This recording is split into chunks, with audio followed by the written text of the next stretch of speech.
So, hey, I'm really excited today. I'm here with Michele Cushatt, is the way that she says her name. So, Michelle's a friend of mine. Give you a little bio on Michele and what she does. Pretty impressive. Michelle's an author. She's written for Hearts at Home, for Mops International, for Upper Room, Chicken Soup series. She also authors a blog at michelecushatt.com.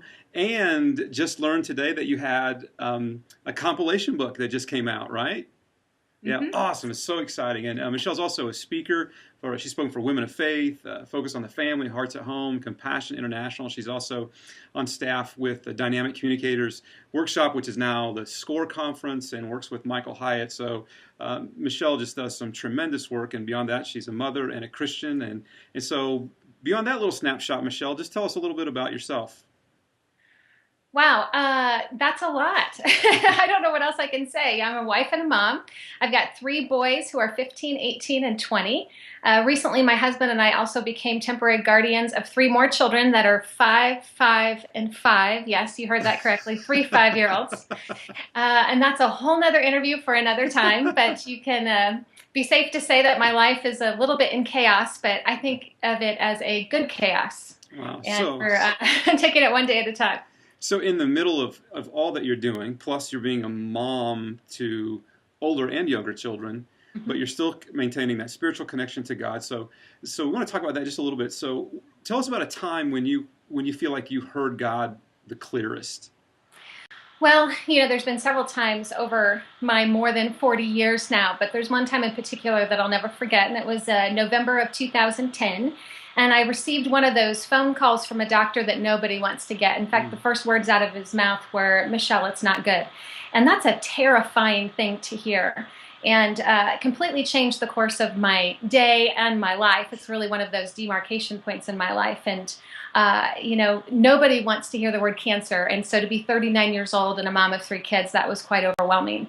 Well, as the day progressed, I was home alone, trying to take in all this news and trying to go on with my life, which is a very difficult thing to do when you have the rug pulled out from you like that. And so I decided I really wanted to call a friend. I'd prayed, obviously. I had tried to journal. I'd tried to do some work. But that's one of those days where I was telling God, I really need you with flesh on. This is one of those days that I need a person to actually be with me, or at least be with me on the phone. And so I called a friend and couldn't reach her. Called a second friend, couldn't reach her either. And I was to that place of kind of panic and desperation. And so I just prayed, God, send somebody. Just please send somebody so that I know that I'm not alone. And within minutes, my phone rang, and I looked at the caller ID and saw the name. And let me tell you, it was the person that I last expected to hear. In fact, this had been a person that had been, I don't know, how do you say, slightly difficult in my life. You ever had one of those people, Scott? And I thought, this is not the time that I want to talk to that particular person. And yet my phone was ringing, and I had just prayed to hear from God. And so I answered the phone. And as it turns out, she ended up explaining to me that she called me accidentally. She was actually calling somebody else on her contact list whose name starts with an M, and she accidentally hit my name and called me. And she said at that moment, "Well, I have you on the phone. Can I pray for you?" And she proceeded to just pray for God's presence to be with me, and for me to know the reality of Jesus' involvement in my life, and for peace to cover me from head to toe. And I say that also, you need to know that she had no idea what had been going on. This was all spontaneous on her behalf. And she finished praying, she hung up the phone and told me to have a great day. And I got off the phone and fell to the floor absolutely stunned. Wow. And I felt God very clearly tell me, if I would have sent anybody else, you would have explained it away as coincidence. I sent her, so it was me. Wow. Well, that's incredible. And you have to follow up. How are things going since that day in terms of your health? Very good. Good. It ended up being the best case scenario, which I'm very, very thankful. But it was definitely a long year and a difficult stretch, and probably an experience that taught me more about what it means to be in God's presence than anything else, because it was so difficult. Wow. And so when those times come up, it's like I know that they're not for you. Those aren't times when you have no basis of connecting with the Father at all, and then crisis comes and you run and connect with Him. So I know that you have a, Mhm. kind of this basis in your life of communicating back and forth from the Father. And so, what do you do, kind of on a weekly or daily basis, to hear from God? Well, different things. I've known Jesus since I was a little girl. I mean, very young. So this has been kind of an ongoing practice in my life, or discipline of learning that. But it's not easy. So even with all these years of being a Christian and following Christ, it's a constant, I guess, discipline or exercise, like anything that you would want to adopt in your life and make a pattern. It's something that I'm continually working on.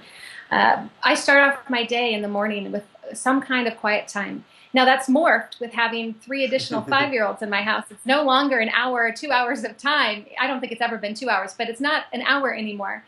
It's sometimes just 15 minutes or 5 minutes. It's whatever I can find with my Bible and a journal. Sometimes I love to write down prayers just because it keeps me focused. Occasionally I'll use an additional devotional book like My Utmost for His Highest or Jesus Calling or something else. But really, I just need meat and potatoes. I need the scripture. I need the word, and I need to read it every day, and I need to find a nugget of hope and encouragement and truth to hang on to get through each day. Awesome. So in this crazy season that you're in right now, if you could be a little bit vulnerable, I guess, like what do you think, or what do you sense that He's saying to you in this season that you're in right now? Oh, very clearly to me through the last almost 2 years, between the cancer diagnosis and then having 3 more children in my house, the message has been one day at a time. Mm-hmm. Learn to be comfortable in uncertainty. And that is not Wow. easy for somebody like me. I love schedules. I love plans. I love everything to be very nice and neat and laid out for me. I do not like surprises. But the last almost 2 years have been nothing but surprise after surprise. And so God is very clearly teaching me to be okay with the fact that He knows. I may not know, but He knows. And part of learning to dwell with Him is learning to be comfortable in the unknown and knowing that, if He is the same yesterday, today, and tomorrow, then that's exactly where my security needs to lie. Mm. And that's where that's the cement that I need to have my feet in and nothing else. Wow. Wow. That's great. Well, one final question.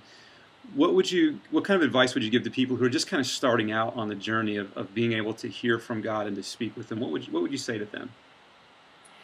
Yeah, I'd say that to begin, it's a relationship. It's a relationship unlike any other relationship, and yet at the same time, it's a relationship like other relationships, meaning that it takes time. It takes consistency, day after day. And, if we based all of our relationship on our warm, fuzzy feelings, we wouldn't have very many relationships. Feelings come and go. And there are moments where I am completely caught up in kind of an experience of God that's very much involving all my different senses and feelings. But more often than not, it's just the daily practice of getting up and choosing to say, God, I invite you in today. Help me to see you today. Help me to hear you today. In all the busyness and chaos, don't let me miss you. Don't let me miss seeing your activity, your presence, your voice in today. And, some days that's all I can get out, but that's part of learning that. And so that would be my advice, is just start small, be consistent, and understand that like any relationship, it grows over time. Wow. Wow. Well, thanks for taking a few minutes out of your incredibly busy day and an incredibly busy life and sharing that with us. There's so many takeaways on there. I think one of my takeaways is, I'm kind of a control freak as well. And so it's like So, yeah. to be comfortable in the uncertainty, and then in the middle of all of it, it's kind of like all or something, whether I'm spending, if I'm not spending a half an hour in concentrated time with Him, that's okay for the day. Just grab 5 minutes if I can and walk with Him throughout the day. So many great takeaways in that. I'm glad we're recording it so I can go back and watch it over again. And you continue to write on your blog. And so if people would want some more information or have a little bit more insight from you, they can find that at michelecushatt.com, right? Absolutely. Yeah. That's it.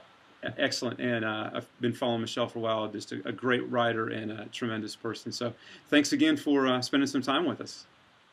Scott, I always love spending time with you. Thanks so much for allowing me to be here. You bet.